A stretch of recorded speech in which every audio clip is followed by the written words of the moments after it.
ইতিহাসের মহানায়ক না। ওনাকে যদি একদম বীরশ্রেষ্ঠ করা হয়তো, 21 পদক দিয়ে স্বাধীনতা পদক দিত, কেউ কষ্ট পাইতো না। এটা পশুর চেয়েও খারাপ তারেক সিদ্দিকী। তার চামড়া টুলে টেনারি করে রাখা উচিত জাদুঘরে। পুলিশ উল্টাপাল্টা বলতেছে, আমি হয়তো একদিন বলবো এই ধরনের অপদার্থ লোকদের জন্য আজকে এত বছর পিছিয়ে গেছি, এই বুলুর জন্য আজকে এত বছর আমরা পিছিয়ে গেছি। এমন ব্ল্যাকমেইল, তোমার আমি বানাইছি সেনাপ্রধান, কেন তুই আমার কথা শুনবা না? কি উত্তর?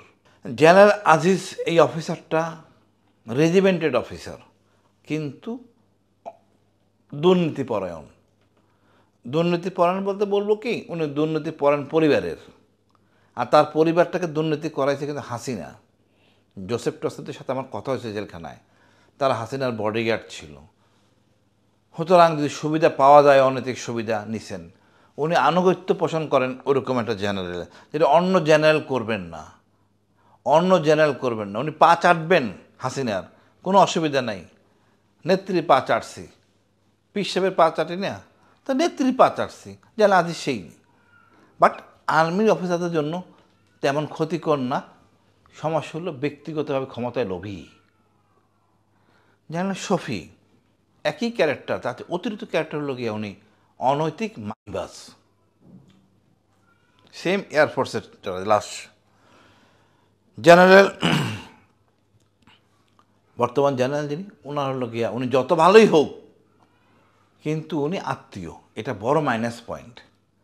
তার এখানে উত্তরণের জন্য তার আর বেশি করার কথা, কিন্তু সে ওনার, আমি জানি না কার বুদ্ধিতে, ওনার কিন্তু খারাপ অফিসার না, বাট ওনার সহযোগীরা দুষ্ট। এমন ওনার ব্ল্যাকমেইল, তোমার আমি বানাইছি সেনাপ্রধান, কেন তুই আমার কথা শুনবা না? কি উত্তর? কিন্তু তুমি যোগ্যতা মানদণ্ডে সেনাপ্রধান হওয়ার কথা না। উনি শারীরিকভাবে অসুস্থ, ওনার বাইপাস সার্জারি তো সেনাপ্রধান হয় না। সুতরাং ওই যে ব্ল্যাকমেইল করে, তোমার হওয়ার কথা না। তিনি আত্মীয়র ব্ল্যাকমেইলের শিকার। হ্যাঁ, আত্মীয়র ব্ল্যাকমেইলের শিকার। উনি কিন্তু ভালো নামাজ পড়েন, ইবাদত করেন, আল্লাহর কাছে দায়বদ্ধ, সব স্বীকার করেন। ওই সঙ্গগুলি তারা ডুবাইতেছে, যার জন্য এই জিনিসগুলি হয়েছে। মইনু আহমেদুল্লাহ দেখেন ভাই, উনি সেনাপ্রধান হওয়ার কথা না, এটা বিএনপির দোষ। এই যে নোয়াখালী বুলু সাহেবের জন্য এটা হয়েছে, আমি শিক্ষা পাইছে। আবার বুলু সাহেব উল্টাপাল্টা বলতেছে, আমি হয়তো একদিন বলবো এই ধরনের অপদার্থ লোকদের জন্য আজকে এত বছর পিছিয়ে গেছি, এই বুলুর জন্য আজকে এত বছর আমরা পিছিয়ে গেছি, বিকজ উনি সেনাপ্রধান হওয়ার যোগ্য না।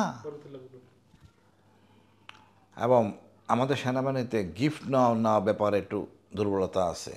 সিনিয়র কখনো জুনিয়র থেকে কোনো গিফট নিতে পারে না।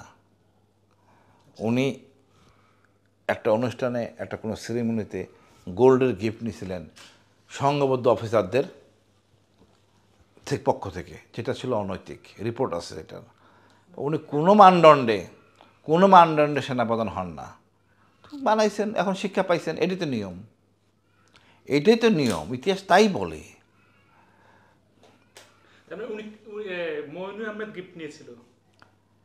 ভাই, আপনার লোভ আপনাকে খাবে। যতক্ষণ পর্যন্ত লোভ থেকে না সরবেন, আপনি কিন্তু লোভ থেকে না সরলে আপনি ভালো হতে পারবেন না।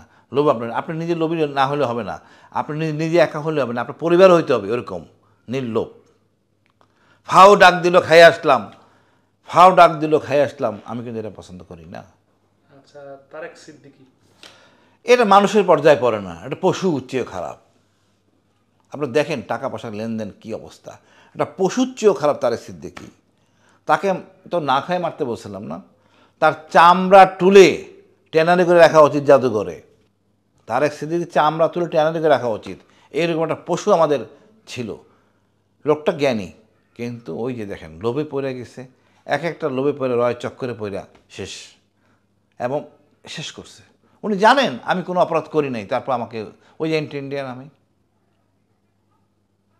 আজকে তো পরিষ্কার করে ঢাকা ইউনিভার্সিটিতে বলছি, আমি আমাদের শান্তিবাহিনী পার্বত্য চট্টগ্রামে হস্তক্ষেপ করলে আমরা হস্তক্ষেপ করব 7 সিস্টারে, কোনো ছাড়াছাড়ি নাই।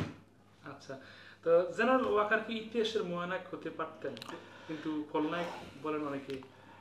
এটা ওনার ব্যর্থতা, দূরদর্শিতা। ওনাকে বলা হয়েছে, বলছি, ডক্টর ইউনূসেরও ব্যর্থতা।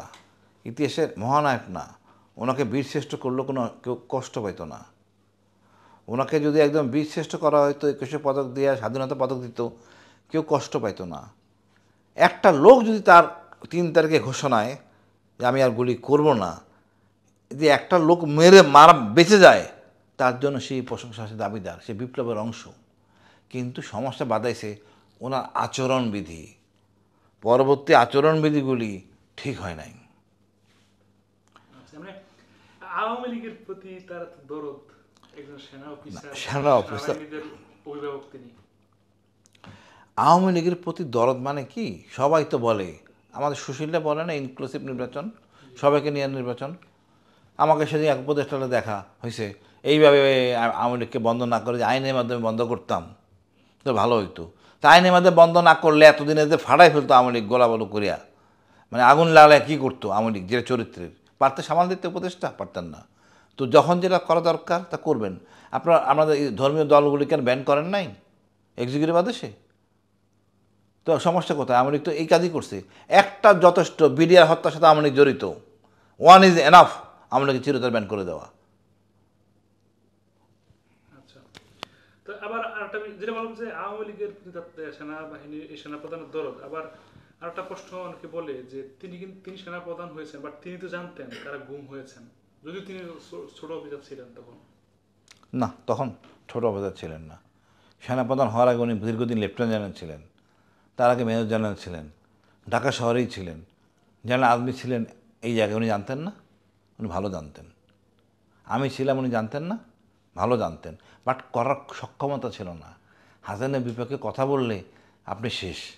এই আতঙ্ক, ওই ভয়, এই জন্য বলি পদত্যাগ করার একটা কালচার করতে হবে। আপনি আদেশ আমি মানব না, আমি পদত্যাগ করলাম, এই কালচারটা সৃষ্টি না করলে কে জানতো না আদমি ওখানে ছিল? সমস্যা হলো, যে বললাম না, আমরা হাসিনাকে এমন জায়গায় নিয়ে গেছি, আল্লাহর পাশাপাশি নিয়ে গেছি। আস্তাগফিরুল্লাহ। এইখান থেকে আমাদের বেরিয়ে আসতে হবে। আমার কাজ আমি করব, হাসিনার কাজ হাসিনা করবে। এই জায়গায় না আসলে আমাদের দেশের উন্নতি হবে না।